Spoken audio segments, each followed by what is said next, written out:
Try कर लिए, बहुत बढ़िया। हाँ जिनके अकल में आ गया प्रति माह का कुछ होता है तो बढ़िया है। हो गया ना, अब मैं बना रहा हूँ, मेरे को देख लो। अब क्या दिया है? अमित, बाबू और चारू, ये 3 पार्टनर है और इन्होंने 1 अप्रैल 2006 को क्या किया, एक बिज़नेस स्टार्ट किया है, साझेदारी फर्म बनाते हैं।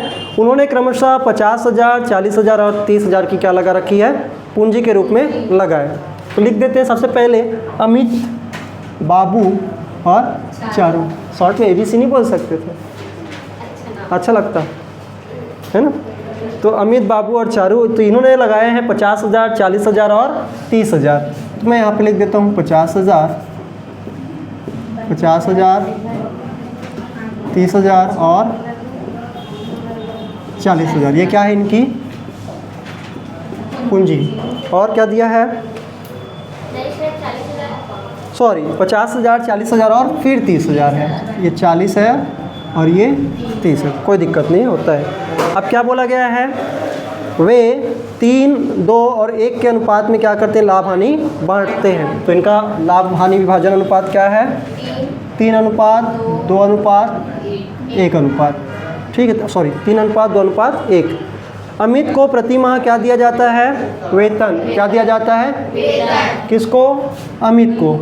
तो हम यहाँ पे लिख देते हैं वेतन। अमित को दिया जाता है कितना, 1,000। अब बताओ मुझे 1,000 से मतलब है क्या, मुझे तो सालाना देखना है। तो साल में 12 महीने होते हैं, तो 1,000 प्रति माह कहने का मतलब है वो 12,000 सालाना बोल रहा है। क्या बोल रहा है, 12,000 सालाना। क्योंकि हम जो बना रहे हैं वो अंतिम खाते के बाद ही बना रहे हैं, मतलब साल के आखिर में। तो हम पूरे साल भर का खर्चा निकालेंगे, है ना। ऐसा थोड़ी ना बोलेंगे कि भैया अमित भैया आपका 1,000 बस बनता है। अरे वो क्या बोलेगा, अरे 12 महीने होते हैं साल में, आप कैसे कैलकुलेट कर रहे हो। तो हम क्या बोलेंगे, 12 महीने का अमित को क्या देने वाले हैं, सैलरी। तो कितना हो जाएगा बेटा, 12,000। करेक्टली लिख रहा हूँ, आप लोग समझ जाना।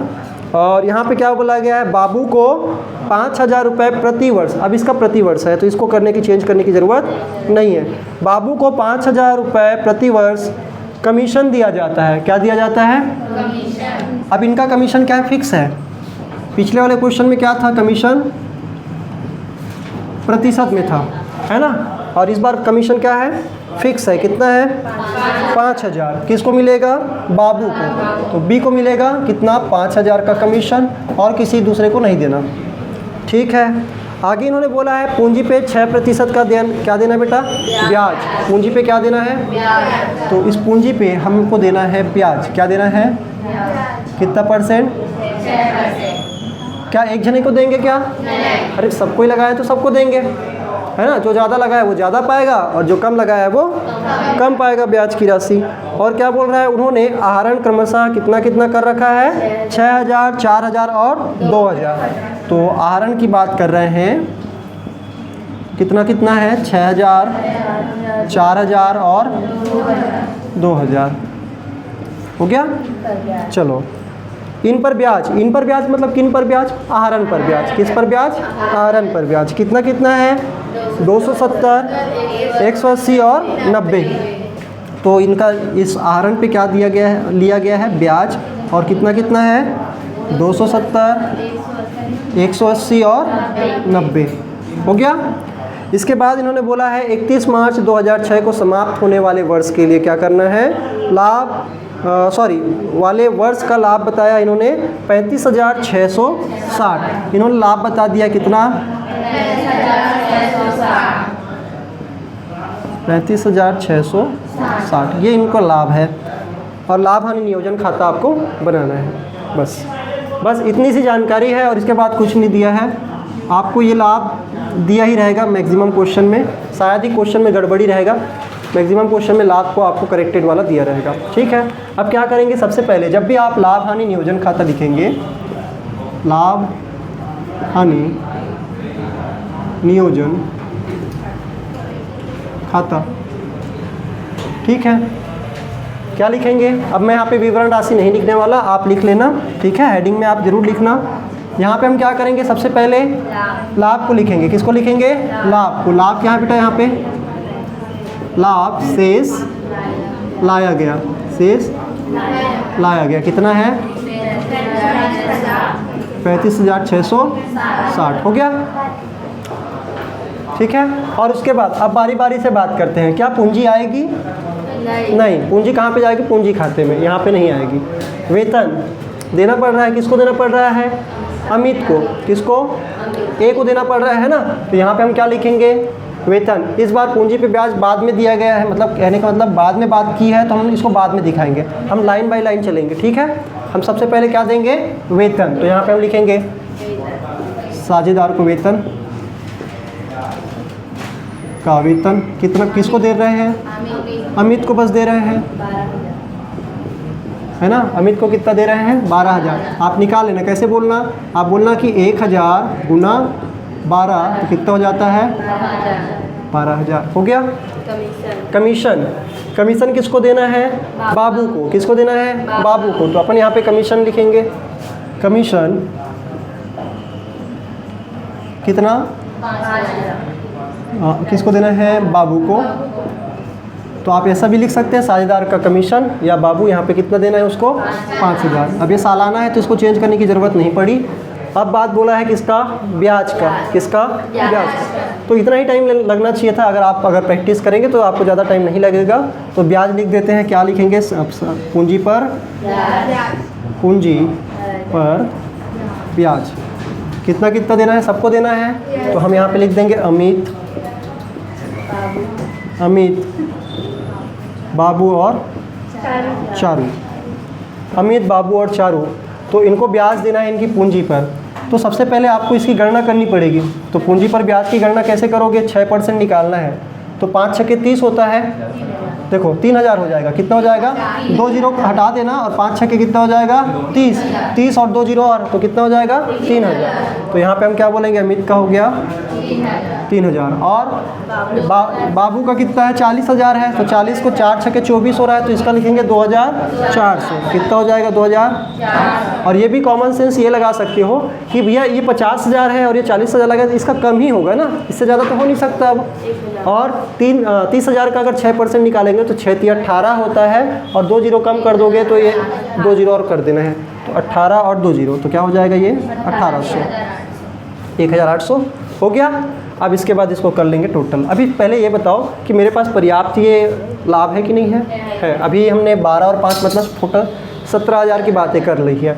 अब यहाँ पे इसमें क्या हुआ? 3,000, और इसको अगर आप ऐड करेंगे तो ये हो जाता है 3 2 5 और 1 6, और इसका एक आ जाएगा 7, और ये क्या हो जाएंगे? 8 4 12, तो ये हो जाने वाला 7,200।